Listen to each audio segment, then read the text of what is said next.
중심을 보시고 구하는 것마다 채우시는 주님을 찬양합니다. 그 주님, 우리 하나님 말씀 같이 보겠습니다. 하나님 말씀 요한복음 2장 1절에서 11절까지의 말씀 우리 한 절씩 같이 교독하겠습니다.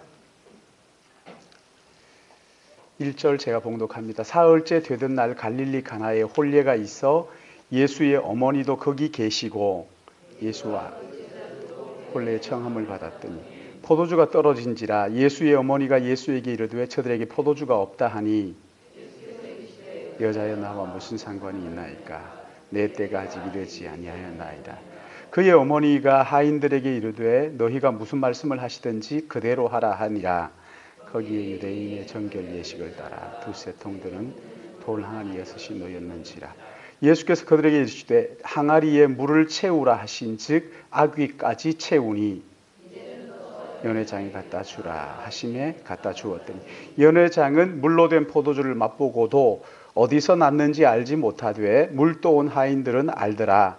연회장이 신랑을 불러 말하되 사람마다 먼저 좋은 포도주를 내고 취한 후에 낮은 것을 냈거늘 그대는 지금까지 좋은 포도주를 두었도다. 같이 봅니다. 예수께서 이 표적을 갈릴리 가나에서 행하여 그의 영광을 나타내심에 제자들이 그를 믿으니라. 아멘. 저는 이번 한 주간 참 정말 정신없이 어떻게 지나가는지 훌쩍 한 주간이 지나가 버렸어요. 이번 한 주간 이렇게 할 일들을 이렇게 하면서 몸이 2개였으면 좋겠다 그런 생각을 해보기도 하고요. 우리가 인생을 살다가 종종 내 능력이 모자라구나 또는 게 부족하구나 하는 것들을 느낄 때가 많이 있죠. 하나님께서 허락하신 자녀 내가 잘 길러야지 하면서 여러 가지 생각들을 많이 담아서 이름도 짓고 키우고 하면서 내가 기대하는 대로 되겠지 하고 어느 순간 이렇게 돌이켜보면 이게 내 마음대로 안 되는구나. 아니 보여주는 대로 또는 가르치는 대로 되지 않는구나 하는 생각을 할 때가 있죠. 뜻대로 안 되는구나. 우리 건강도 마찬가지예요. 내 건강이 내가 뜻하지 않게 이런 어려움들을 겪는 것이 있구나. 나는 이렇게 하면 건강할 줄 알았는데 안 되는 때가 있단 말이죠. 남자분들 사업하실 때 보면 이 사업이 그냥 내가 생각했던 대로 그렇게 술술 잘 풀리면 모르겠는데 그렇지 않을 때가 있잖아요. 나름대로 노력을 하고 최선을 다하는데도 불구하고 열매가 없을 때가 얼마나 많은지 몰라요. 우리 젊은이들도 보면은 나름대로 열심히 산다고 열심히 사는 것 같은데 그야말로 백약이 무효한 것 같은 그런 능력의 한계가 드러날 때가 얼마나 많아요. 여러분 그럴 때 어떻게 하십니까? 믿지 않는 사람이라고 한다면 절망하기도 하고 될 대로 되라 그렇게 하기도 하지만 체념하기도 하고 이렇게 할 수 있지만 예수 믿는 우리는 어떻게 해야 되느냐는 것이죠.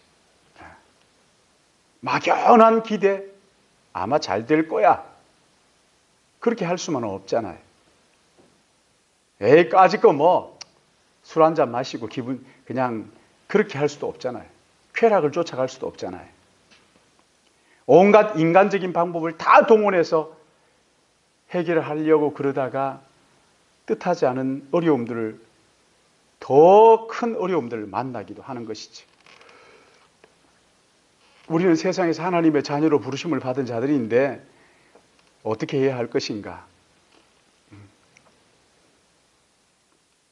성도인 우리는 내 힘으로 어떻게 할 수 없는 일들을 만날 때 내가 어떻게 해야 하는가 하는 것이지요. 제가 듣기는 이 소리가 불분명하게 이렇게 뭐 안 킨 게 있나? 여러분 이런 어려움들 만날 때 어떻게 하십니까? 오늘 본문은 이런 문제를 만났을 때 어떻게 해야 할 것인가 하는 것을 우리에게 보여주고 있어요. 주님은 지금까지 요한복음 2장 전에 한 번도 주님 자신을 공적인 메시아로 드러낸 적이 없어요. 예수님께서 갈릴리 가나에서 행하신 표적을 첫 번째 표적이라고 이야기를 하죠. 우리는 오늘 이 본문을 통해서 이 물을 포도주로 만드는 이 사건을 통해서 예수가 누구인가를 분명하게 알게 되는 것이지. 그리고 예수님께서 예수님에게서 하나님의 영광이 무엇인지를 보게 되는 거죠. 초라한 나사렛 청년 예수에게서 하나님의 영광을 보게 될 때 그는 하나님의 아들 나의 구원자 또 나의 삶의 주인이라는 것을 믿게 되는 거예요.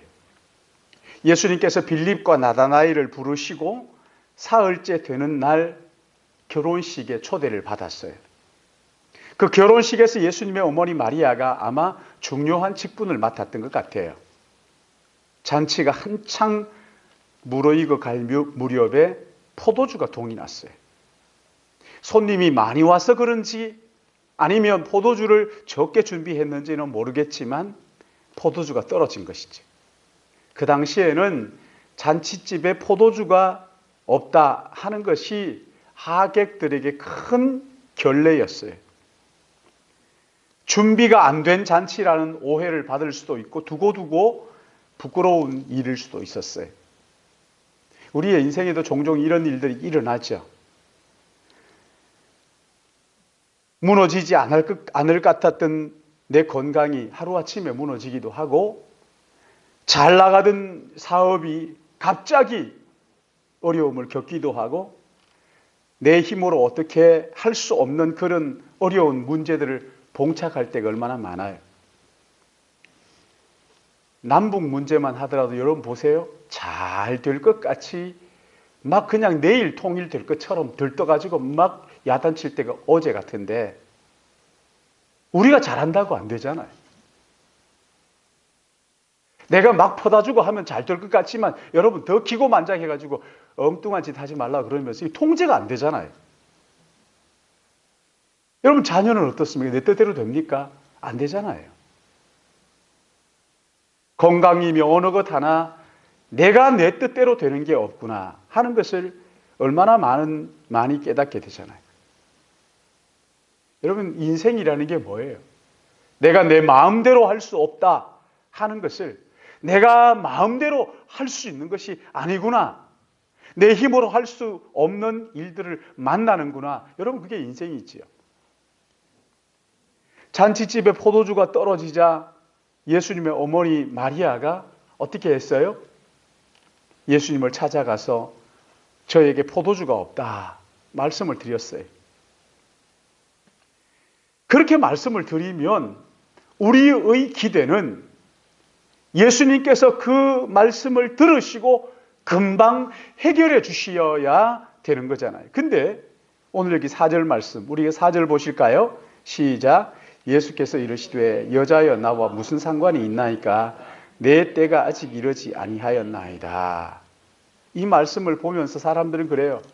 어떻게 예수님이 자기 어머니에게 여자여 이렇게 할 수가 있느냐 말을 합니다. 그러나 여러분 여기에서 그렇게 말씀하시는 것은 이제 더 이상 예수님은 아들이고 마리아는 어머니라는 이 관계가 더 이상 유지되지 않는, 이제는 예수님은 하나님의 아들 메시아이고 마리아는 메시아를 통하여 구원받아야 할 죄인에 불과한 거죠.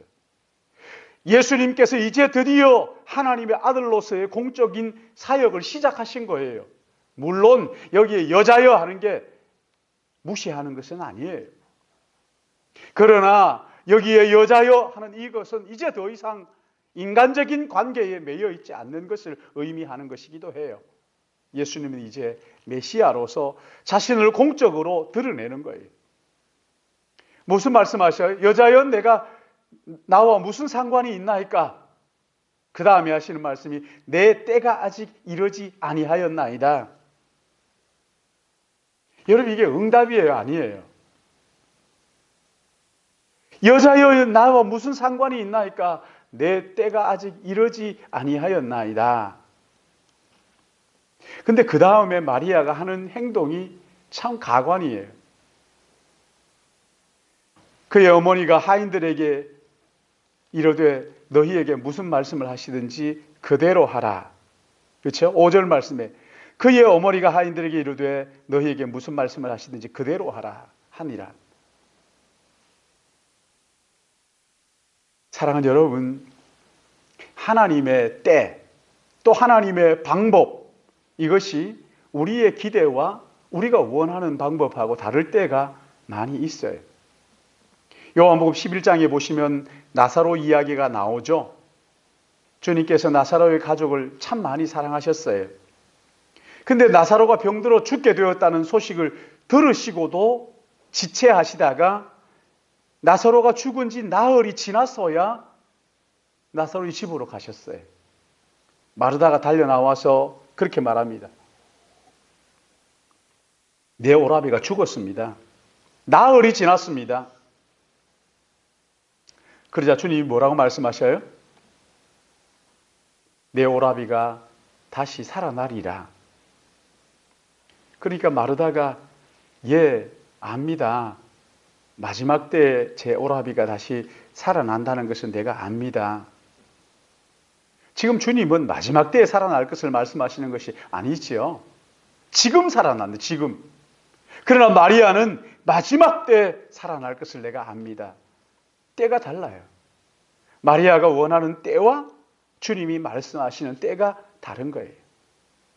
우리는 종종 주님은 지금 말씀하시는데 아유 나중에요 하면서 그럴 때가 얼마나 많은지 몰라요. 주님은 이렇게 하시는데 우리는 아니요 저렇게 지요 하면서 주님의 방법과 우리의 방법이 다를 때가 참 많이 있어요. 근데 여기 마리아는 하인에게 뭐라고 얘기합니까? 너희에게 무슨 말씀을 하시든지 그대로 하라. 그대로 하라. 예수님의 어머니가 이렇게 막무가내일 수가 있어요? 잔치집에 포도주가 떨어졌는데 마치 그것을 기다렸다는 듯이 예수님에게 가서 간청하시잖아요. 근데 마리아가 왜 이렇게 했을까? 무슨 말씀을 하시든지 하인들이 그대로 하라. 어떻게 이렇게 말씀하실 수가 있을까? 여러분 누가복음 2장 19절 말씀을 보시면 목자들이 한밤에 양을 치다가 천사가 와서 아기 예수께 경배하라고 소식을 전해줍니다. 그러자 이 목자가 아기 예수에게 가서 경배하면서 천사가 들려준 이야기를 마리아에게 들려주죠. 거기에 보시면 여러분 한번 보세요. 누가복음 2장 19절 여러분 한번 보세요.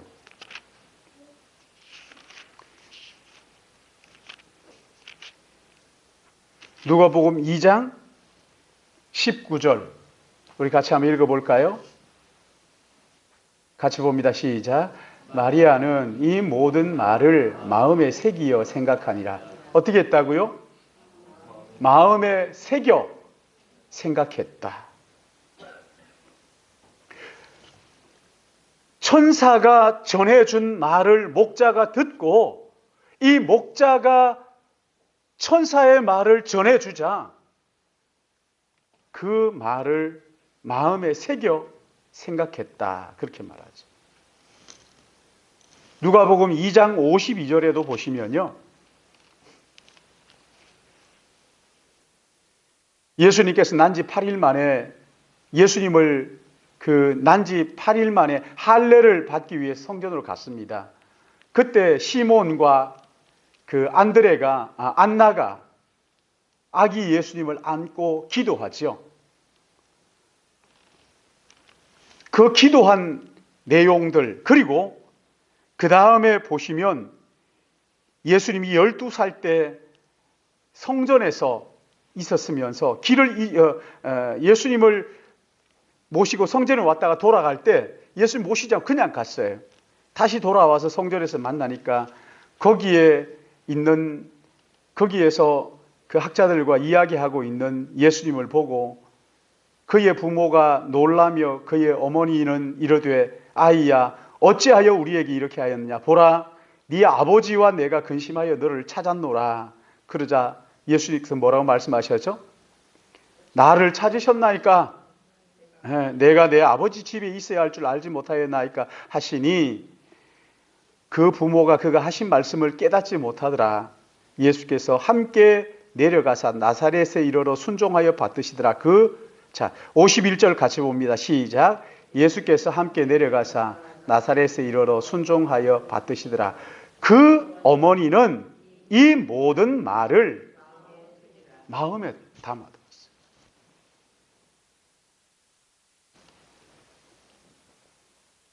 여러분, 마리아는요, 예수님이 어떻게 잉태된 것을 아는 사람이에요. 누가 뭐라고 해도 마리아는 알고 있어요. 남자를 전혀 몰랐는데 자기가 임신한다는 이것이 얼마나 무서운 일이에요. 그러나 하나님의 천사가 그에게 고시해 주셨어요. 예언해 주셨어요. 네가 이제 잉태하게 될 것이다. 그것은 네가 남자를 알아서 그런 것이 아니라 성령께서 너로 말미암아 잉태하게 하시는 거야. 마리아는 그가 누군지를 알았어요. 어떻게 잉태된지를 알았어요. 난잡하게 이 남자 저 남자 만나다가 임신한 게 아니에요. 순결한 그 처녀가 성령으로 말미암아 임신한 것을 마리아는 알고 있었어요. 그리고 그가 태어나는 순간 목자들이 와서 경배할 때 그 목자의 말을 마음에 담아두었어요. 할례 받으러 갔을 때 안나와 시몬이 이야기했던 것들을 마음에 담아두었어요. 그가 누군지를 알아요. 어릴 때부터 그를 통하여 예수님을 통하여 그 예수님에게 감추어진 하나님의 영광이 무엇인지를 이 마리아는 보았던 거지. 그러니까 그 하인에게 이야기할 수 있었어요. 무슨 말씀을 하시는지 그대로 하라.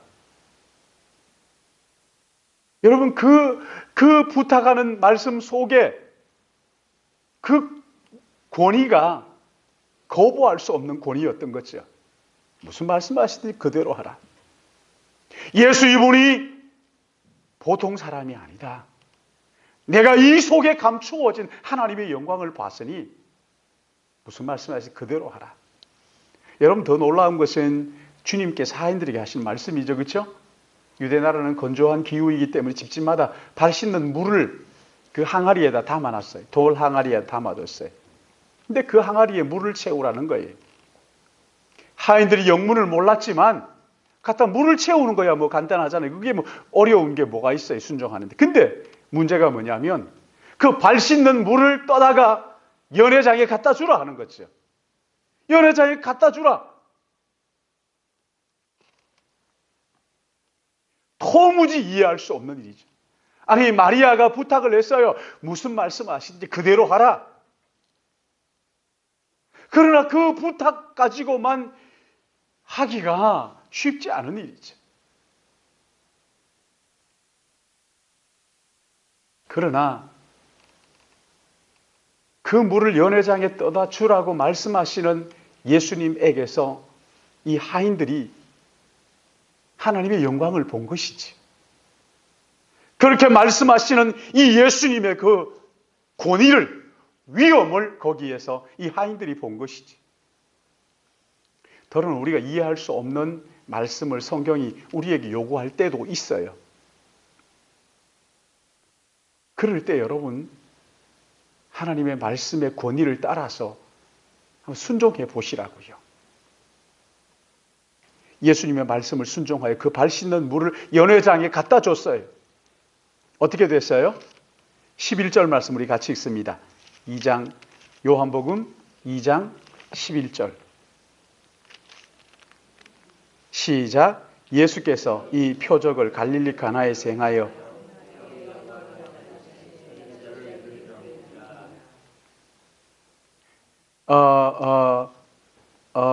9절 우리 같이 읽어야 됩니다. 9절 시작. 연회장은 물로 된 포도주를 맛보고도 어디서 났는지 알지 못하되 물 떠온 하인들은 알더라. 연회장이 신랑을 불러 말하되 사람마다 먼저 좋은 포도주를 취한 후에 낮은 것을 내거늘 그대는 지금까지 좋은 포도주를 두었다. 여러분, 이 하인들이 발 씻는 물을 떠다 줬는데 사람들이 그걸 먹고 뭐라 그런다고요? 좋은 포도주를 왜 이제야 내놓느냐고. 그쵸? 근데 여기 보시면은 연회장에 물로 된 포도주를 맛보고도 어디서 났는지 알지 못하되 누가 알았어요? 어떻게 알았어요? 예수님 말씀에 순종함으로 안 것이죠. 그렇죠? 순종하지 않으면 모르는 일이에요. 순종한 자만이 알 수 있는 것이지. 사람마다 말하되 사람마다 먼저 좋은 포도주를 내고 취한 후에 낮은 것을 내거늘 그대는 지금까지 좋은 포도주를 두었도다 하니라. 사랑하는 여러분, 발 씻는 물을 좋은 포도주로 변하게 하신 그분이 누구십니까? 천지 만물을 만물로 지으신 창조주 하나님이세요. 우리를 사랑하셔서 구원하시려고 영광의 보좌를 버리시고 낮고 천한 이 땅에 오신 하나님의 아들이셔요. 우리의 죄를 대신 지시고 저주의 십자가를 지심으로 우리의 모든 죄를 용서하신 구세주 하나님이시란 말이죠. 모든 믿는 자들의 마음에 오셔서 성령으로 함께 하시는 우리의 인도자 예수 그리스도란 말이죠. 마리아는 그 하나님께 간청하면서 하인들에게 무슨 말씀을 하시든지 그대로 순종하라 부탁을 했어요. 그리고 그 순종했던 하인들은 예수 그리스도 안에 감추어진 하나님의 영광을 보게 된 것이지. 사랑하는 여러분, 오늘도 믿고 순종하는 자들에게 놀라운 은혜를 베푸시는 것을 믿으시기 바랍니다. 하나님의 말씀을 붙들고 주님 앞에 간청하면 하나님께서 우리가 이해할 수 없는 놀라운 일들을 행하신단 말이에요. 시시한 것을 주시는 것이 아닙니다. 최상급 포도주를 만드시는 하나님의 영광을 우리에게 보여주시는 것이지. 뿐만 아니라 여기 보시면 11절에 예수께서 이 표적을 갈릴리 가나에서 행하여 그 영광을 나타내시매 하나님의 영광을 나타내시자 제자들이 어떻게 했어요?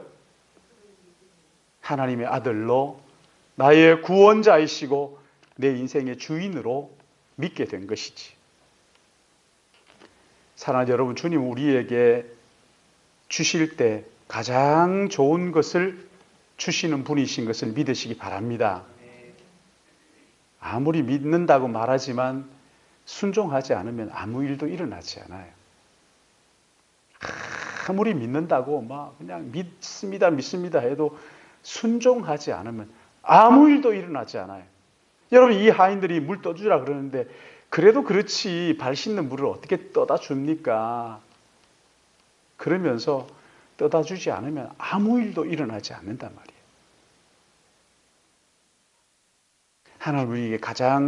하나님 우리에게 가장 좋은 것을 주신다는 것은 순종할 때 일어나는 거예요. 광야 같은 인생을 살아갈 때 때때로 내 힘으로 해결할 수 없는 어려운 문제를 만날 때 하나님의 말씀을 붙들고 하나님께 간청하고 순종하는 것이 순종함으로써 하나님의 영광을 볼 뿐만 아니라 우리가 믿게 된다는 것이지. 제가 아는 그 주홍기 집사님이라는 분이 계셨어요. 이분이 뇌종양에다가 폐암 말기 판정을 받았어요.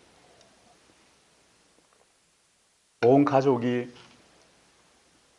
100일 기도를 작정하고 오늘 아침에도 말씀드렸지만 청계산 기도원에 가서 매일 9시부터 10시까지 기도하기 시작을 했어요. 기도하는 동안에 딸이 믿음에 대한 의심을 가졌다가 방언의 은사를 받고 믿음의 확신이 생겼어요. 아들이 직장에서 부당한 대우를 받았는데 상사가 그만두고 그가 승진하게 됐어요. 손녀가 뇌에 문제가 있어가지고 아이가 조금 늦댔어요. 근데 기도하는 동안 이 아이가 깨끗하게 나았어요. 제가 직접 봤어요. 며느리와 시어머니의 관계가 뭐라고 말할 수는 없지만 그러나 불편했는데 이 관계가 회복이 됐어요. 이 주집사님이 작전 기도를 마치고 저희 부부를 불러가지고 맛있는 오리고기가 있다 그러면서 저희 부부가 같이 가서 식사를 같이 했어요. 간증을 하시는데 그러는 거예요. 목사님, 이제 하나님이 나를 불러도 두렵지 않아요. 내가 죽음에 대해서 두려운 마음이 사라졌어요. 이제 내가 주님의 나라를 사모하게 됐어요. 그 일이 있고 며칠 안 지나서 그분이 돌아가셨어요. 하나님의 부르심을 받았어요. 손녀도 딸도 사위도 다 그 관계가 회복되고 난 다음에 하나님의 부르심을 받았어요. 사랑하는 여러분, 오늘 우리가 삶에서 만나는 어려운 문제들, 이 문제가요, 왜 하나님 나를 이런 어려움에 몰아넣습니까가 아니라 하나님의 능력을 체험하는 기회가 되는 것을 믿으시기 바랍니다. 하나님의 약속을 붙들고 기도하면 하나님의 때에 하나님의 방법으로 반드시 응답하시는, 그러기에 여러분 일정한 기도의 기간을 정하고 하나님 앞에 문제를 놓고 한번 기도해 보십시오. 하나님의 말씀을 붙들고 기도하는 거예요. 특별히 우리 젊은이들 장래의 문제를 놓고 염려만 하지 말고 백날 염려해봐요. 무슨 뾰족한 수가 생기는가. 기도해요. 직장 염려하는 사람 하나님 앞에서 기도해요. 토요일 새벽에 나와요. 6시인데. 하나님의 말씀을 붙들고 나와서 같이 좀 기도해 보시라고요. 그래서 일정한 기간을 좀 이만큼 내가 하나님 앞에 간절히 기도하겠습니다. 하나님의 뜻을 깨닫게 해 주십시오. 좀 같이 기도해 보면 얼마나 좋아요. 고3 수험생들도 공부도 해야 되지만 나와서 좀 같이 기도해요. 토요일 날 6시에 우리 선생님들 같이 나와서 좀 간절하게 좀 붙잡고 기도 좀 하시라고. 그래서 연말에 하나님께서 우리에게 어떻게 내 기도에 응답하셨는지 하나님의 응답의 잔치를 하나님 앞에 감사하며 드리게 되는, 여러분 어떤 문제를 가지고 그냥 막연히 기도해야지 이렇게 하지 말고요. 물론 여러분 다 기도하죠. 길 가면서 기도하고 운전하면서 기도하고 다 기도한다고 하죠.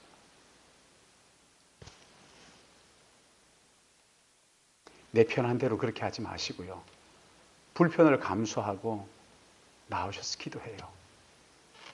청년들 아시겠어요? 아시겠어요? 토요일 나와서 기도해요. 마음에 새기든 안 새기든 그건 여러분들의. 이런 말씀을 보고 날리지 말고 날려버리지 말고 정말 붙잡고 한번 작정을 하고, 좀 어렵더라도 좀 힘들더라도 말이죠, 편한 것만 찾지 말고 진짜 하나님 앞에 이거 막 떠벌리면서 나 이랬다 저랬다 이러지 말고요. 조용히. 사실 우리 권사님들도 마찬가지예요. 내가 토요일마다 와서 정말 하나님 앞에 간절히 좀 기도해야 되겠다. 작정을 좀 하고 말이죠. 그저 막연히 들어도 기도하지 않으면 nothing, 아무 일도 일어나지 않습니다. 아무리 들어도요, 예수님께서 물로 포도주가 아니라 물로 황금을 만들다 하더라도 그 물을 떠다 주지 않으면 아무 일도 일어나지 않는 거거든요. 이런 말씀을 듣고 마음에 꼭 새기고 기도의 자리에 나와서 기도함으로써 하나님께서 응답하시는 그 놀라운 그 비밀들을 우리의 가슴에 간직하게 되고 깨닫게 되는 그런 은혜가 우리의 삶에 있기를 예수님의 이름으로 축복합니다. 사랑의 하나님 아버지 은혜를 감사합니다. 아무리 생각해도 내 힘으로 감당할 수 없는 일들을 만날 때마다 세상적인